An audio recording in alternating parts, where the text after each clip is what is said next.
GDR news, ఇది సామాన్యుని గళం. తిరుపతి ప్రెస్ క్లబ్ లో తాతయ్యగుంట గంగమ్మ గుడి చైర్మన్ మహేష్ యాదవ్ మీడియా సమావేశం నిర్వహించారు. ఇటీవల జరిగిన ఇంటి కబ్జా ఉదంతాన్ని తనపై రుద్దేందుకు వైఎస్ఆర్సీపీ నాయకులు కుట్ర పన్నారని ఆరోపించారు. తాను ఎలాంటి కబ్జాలకు పాల్పడలేదని స్పష్టం చేస్తూ ఇంటి యజమానితో కలిసి మీడియా ముందు నిజాలు వెల్లడించారు. అబోల్ శుభం తెలియని తనపై అనవసరంగా కబ్జా ఆరోపణలు చేయడం తగదని మహేష్ యాదవ్ అన్నారు. రాజకీయ ప్రయోజనాల కోసమే వైసీపీ నాయకులు తప్పుడు ప్రచారం చేస్తున్నారని విమర్శించారు. ఇంటి యజమాని కూడా మీడియా సమావేశంలో పాల్గొని మహేష్ యాదవ్ పై వచ్చిన ఆరోపణల్లో నిజం లేదని వెల్లడించారు. నిజం ఎప్పటికైనా బయటపడుతుందని, నిజం నిప్పు లాంటిదని మహేష్ యాదవ్ పేర్కొన్నారు.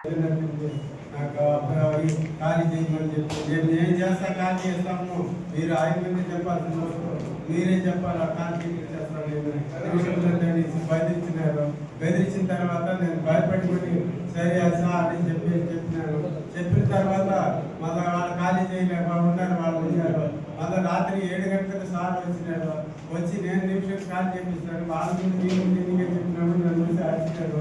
అరిచిన తర్వాత ఆయన దండం పెట్టుకొని చెప్పినాను. ఆయన చేసినాడు. ఊరికైనా కాలు పట్టుకున్నా ఏలు పెట్టుకున్నాను చెప్పు, నువ్వు అటు చెప్పు ఇటు చెప్పు అని చెప్పినాడు. అనేసి అటు చెప్పించి తెలియకుండా నేను భయపడుకొని చెప్పేసిన తర్వాత సార్ వచ్చినాక మా ఇదంతా సార్ మేము చూసేది కేటీ సోలయ్య గట్ట మీద మాకు అందరికి పిలిచి తీసిచ్చేది, అన్ని తీసేది, ఏం జరిగినా వచ్చి చూసేది అన్ని బాగా చూసుకుంటారు సార్. నాకు తెలియకుండా నన్ను బెదిరించినారు, వాళ్ళు కొడతానన్నారు. దాని వల్ల కాలు పట్టుకో ఏం పెట్టుకుని చెప్పినానని చెప్పి అటు బెదిరించిన తర్వాత నేను చెప్పి ఆయనే చూసుకుంటాడు. ఏదో ఏం చేయాలంటే అదే ఆయనే చూస్తాడు. ఆయనే తరపుని మేము సూర్యగట్ట మీద వసిస్తున్నాము. కాబట్టి కేటీ రోడ్డు సూర్యగట్ట తంగరాజు సార్. మీ ఇంట్లో బాడీ రాజారాజు ఆయన బాడీ కాల్ చేయమంటే నేను కాల్ చేయను, నేను గొంతు కోసేసాను, నేను నీ ఇంట్లోనే ఉంటాను కానీ నేను కాల్ చేయను అనేసి నన్ను బెదిరించిన 2 ఏళ్ళుగా నాకు బాడీ ఏమీ లేదు. నాకు నేను ఒకటే ఉండేది, భార్య భర్త లేదు నాకు. నేను దేవుడు పూజ చేసుకుని బతుకుతా ఉన్నాను. ఏదో దేవుడు పూజ చేసుకుని ఆ ఇంట్లో బాడీకి రెండుకి ఇస్తే అది తీసుకొని కడుపు తినేసి ఆ కాలంలో చేసుకుంటా ఉన్నాను. నేను దేవుడు పూజ చేసుకున్నామండి. నేను ఖాళీ చేయాలి, నీ వల్ల తెలుసు ఎవరి దగ్గర పోవాలనేసి నేను గొంతు కోసేస్తావా, నేను గొంతు కోసేసి నేను నీ ఇంట్లోనే ఉంటాను, రాపరా ఎవరు వస్తారు తోడుకురాలని నేను భయపడతాను. మీరు వచ్చి నేను చూసుకుంటాను అనేసి బెదిరించిన తర్వాత సార్ మీద చెప్పినారు అనేసి సార్ మీద చెప్పేసిన తెలియకుండా ఈయన మా ఇది కాపాడిన ఆయన, మా పెన్షన్ ఇచ్చేది ఆయన, దగ్గరుండి పెన్షన్ ఇచ్చేస్తాం. నాకు పెన్షన్ కూడా ఇవ్వకుండా చేసినారు. వాళ్ళు ఆడ పోయి డబ్బు పెన్షన్ అనేసి ఏర్పాటు చేసేసినారు. భయపించింది ఈయన వైస్ పార్టీ వాళ్ళు సార్ వచ్చి భయపించింది నన్ను. అవును, ఇప్పుడు నిన్న వాళ్ళు భయపించారన్నారు, ఈ రోజు వీళ్ళు చెప్పారన్నారు, రేపు ఇంకొకరు చెప్తారు. మీ మాట విన్నా మళ్ళా నేను ఎవరు మాట నేను ఏంటి సార్, ఇంక మీరు ఎవరు మాట నా ఇంటికడికి రావద్దు, నీకు దండం పెడతాను. నా ఇంటికడికి పార్టీలే నాకు వద్దు, మా సార్ ఉంటాడు, మా చూసుకుంటాడు అంటాడు. నన్ను భయపెట్టి చెప్పయ్యా స్వామి. మహేష్ సార్ ఉన్నాడు. మహేష్ సార్ మా ఇదంతా చూసుకుంటాడు. మహేష్ సార్ మాకు ఆయన అన్ని కార్యక్రమాలు మా ఇది అదే మహేష్ కొన్ని ఆరోపణలు చేయాలి.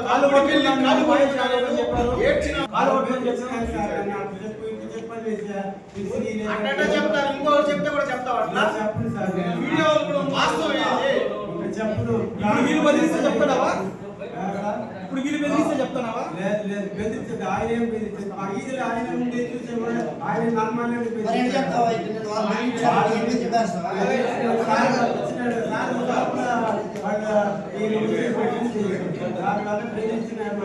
లేదంటే మా సార్ బెదిరించారు కాదు, ఆయన ధర్మంగా పోయేవాడు.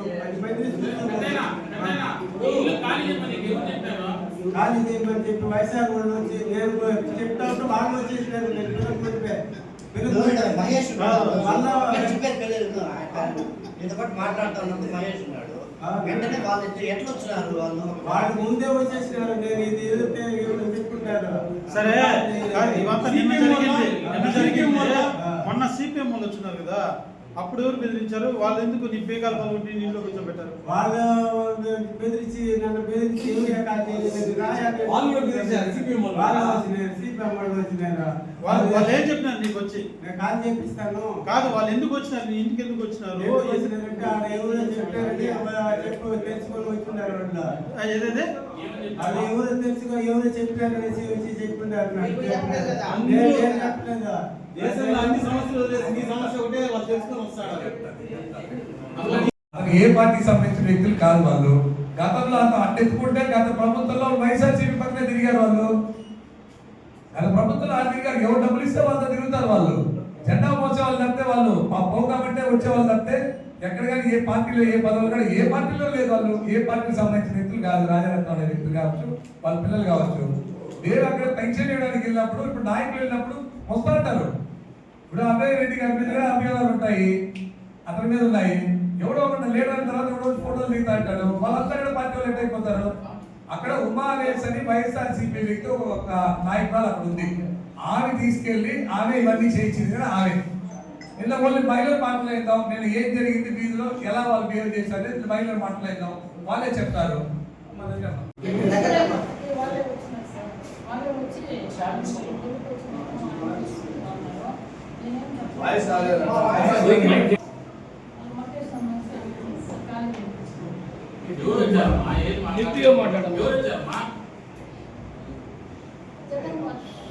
నువ్వేం టెన్షన్ పడకుండా నిదానంగా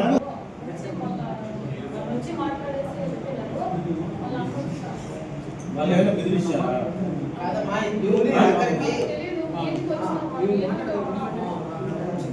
ఇదే కానీ వాళ్ళు ఏం బెదిరించలే. మా నిన్న అభినయ్ రెడ్డి వాళ్ళ ఇంట్లో ఉన్నప్పుడు నువ్వే అంటే నేను ఎవరు బలపించరా, నువ్వే మీడియా ముందుకు వచ్చి చాలా మాట్లాడినావు.